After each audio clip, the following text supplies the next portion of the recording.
The U.S. Coast Guard lieutenant accused of domestic terrorism will be detained another 2 weeks. We're going to go live right now to WMAR 2 News' Mallory Safaste, who is at the federal courthouse right now. And Mallory, what gave the judge pause in making this decision today? Well, Jamie and Kelly, the officer wasn't charged with domestic terrorism, only 2 violations, a firearm and gun charge. However, it was what was found on Christopher Hassan's work computer that convinced the judge to deny him bail.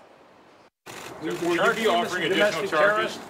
A question the federal government will need to answer in the next 2 weeks. That's how long they have until 49-year-old Christopher Hassan is back in front of a judge. The U.S. Coast Guard lieutenant was arrested last Friday for gun and prescription drug violations. However, the government said they have evidence that he was planning an attack on innocent people.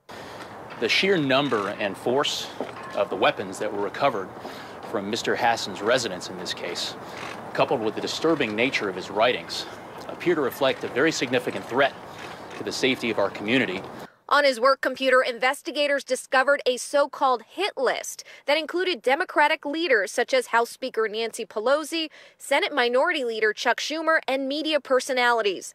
They also found the manifesto of a Norwegian terrorist tied to the killings of 77 people in 2011. They believe he was using that as a guidebook to carry out his own attack.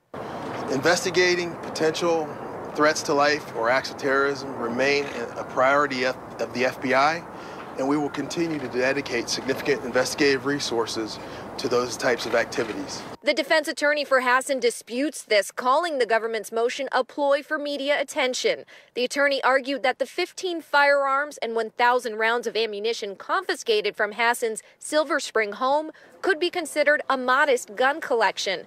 And there was no specific attack plan, saying it's not a crime to have negative thoughts, and because he wasn't charged with any crimes of violence, he should be released to his wife.